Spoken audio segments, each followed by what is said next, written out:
کر سکتے. اگر یقین ہو کہ اللہ میرا مددگار اور یقین ہو کہ اللہ ہر آن میرے ساتھ ہے، پھر کوئی خوف، کس کا خوف؟ کوئی شے اللہ سے بالاتر ہے؟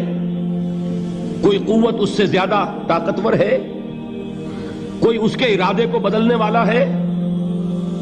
کوئی اس کی مشیت کے آڑے آنے والا ہے؟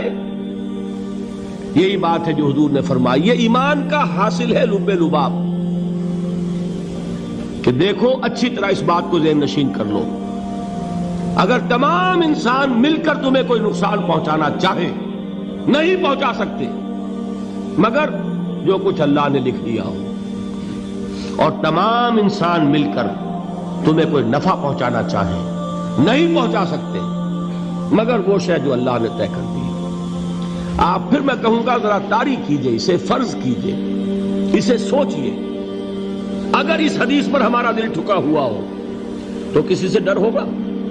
یہ مجھے نقصان نہ پہنچا دے، یہ میری رپورٹ خراب نہ کر دے، یہ میری انکریمنٹ نہ رکوا دے، یہ میرا یہ نہ بگاڑ دے، یہ میرے یہ نقصان نہ پہنچا دے. اس کا ڈر، اس کا ڈر، اس کا خوف، اس کی خوشامد، اس کے لیے جا کر طرح طرح سے اپنی عزت نفس کو ذلیل کروانا اس کے سامنے. یہ سب کچھ کیوں کرتا ہے انسان؟ جب سمجھتا ہے کہ اس کے ہاتھ میں میرا کوئی نفع ہے، اس کے ہاتھ میں میرے لیے کوئی ضرر ہے، یہ مجھے کوئی غضب پہنچا سکتا ہے، یہ مجھے کوئی نقصان پہنچا سکتا ہے، یہ میرا کوئی کام بنا سکتا ہے، یہ میری کوئی ضرورت پوری کر سکتا ہے. اسی کا نام شرک ہے. جہاں آپ نے یہ سمجھا کہ غیر اللہ کے اندر کوئی طاقت موجود ہے، وہی شرک ہے. بتوں سے تجھ کو امیدیں، خدا سے نومیدی، مجھے بتا تو صحیح اور کافری کیا ہے. شرک تو یہ ہے. جس پر بھی تمہیں یہ خیال ہے، کلمہ ہے یہ کلمہ سوم، لا حول ولا قوت الا باللہ. ذرا اس پر دل کو کبھی اگر آپ تصور کریں، پھر فرض کریں، دل ٹھک جائے اس پر، کوئی طاقت نہیں. یہی بات تھی جو شیخ عبد القادر جیلانی رحمۃ اللہ علیہ نے اپنی وصیت میں اپنے بچے سے کہی.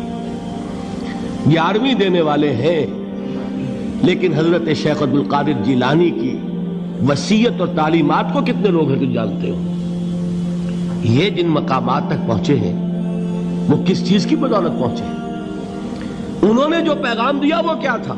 اے میرے بچے، جس طریقے سے قرآن مجید میں حضرت لقمان کی نصیحتیں جو ہے نقل کر دی گئی ہیں، میں یہ عرض کروں گا بالفرض اگر قرآن حضرت عبد القادر جیلانی کے بعد نازل ہوا ہوتا تو شیخ عبد القادر کی یہ نصیحتیں بھی قرآن میں درج ہوتی. اتنی اونچی نصیحتیں ہیں.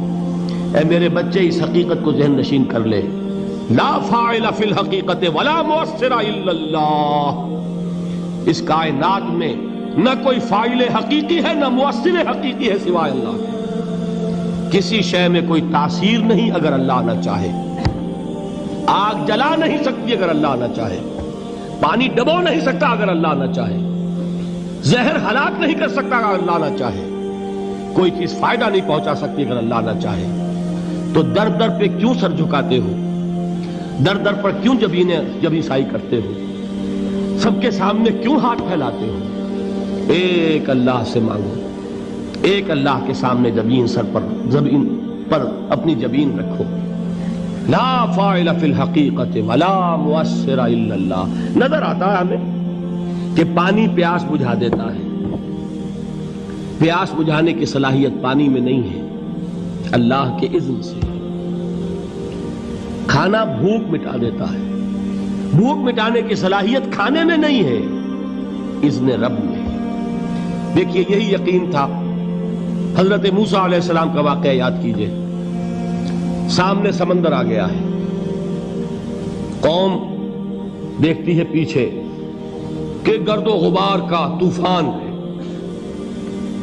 معلوم ہوا کہ فرعون اپنے لشکر سمیت آ گیا ہے. لشکر جب چلتا تھا تیز رفتاری کے ساتھ تو گرد و غبار کا جو طوفان اٹھتا تھا اس کا تصور کیجئے. اور لمحہ بلمحہ وہ قریب آ رہا ہے. پوری قوم نے کیا کہا؟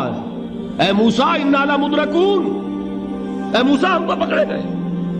قرآن مجید نے تو یہاں وہ باتیں نہیں لکھی ہیں، لیکن تورات میں یہ درج ہے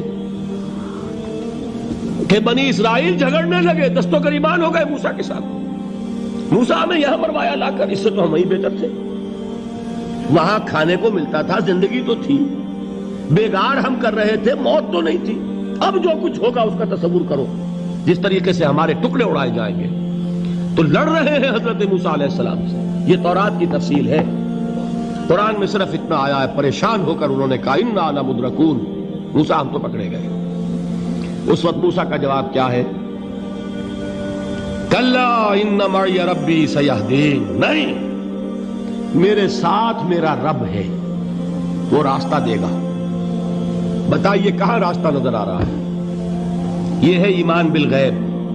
راستہ نظر نہ آئے تب اللہ پر یقین ایمان ہے، جیب میں پیسے ہوں اور تب دل کو اطمینان ہے، تو ایمان کس پر ہوا؟ پیسے پر، اللہ پر نہیں۔ جب وسائل و ذرائع نہ ہوں اور پھر یقین ہو کہ اللہ مسبب الاسباب ہے، وہ اسباب کا پابند نہیں ہے، وہ اسباب کا محتاج نہیں ہے، اسباب اس کے محتاج ہیں۔ اگر یہ یقین ہے تو اللہ پر ایمان ہے، یہ نہیں ہے تو تمہارا ایمان اسباب پر ہے، وسائل پر ہے، ذرائع پر ہے، مادیات پر ہے، اللہ پر نہیں۔ اس وقت کہاں راستہ تھا؟ کوئی راستہ تھا؟ سمندر ہے اور ادھر سے لشکر آ گیا ہے۔ کلا ان معی ربی سیہدین۔ اب دیکھیے ایمان کہہ دینا آسان ہے، ہوا معکم اینما کنتم، جہاں کہیں بھی تم ہوتے ہو اللہ تمہارے ساتھ ہوتا ہے، لیکن اس کا یقین قائم ہو جائے تو زمین و آسمان کا فرق واقع ہو جائے۔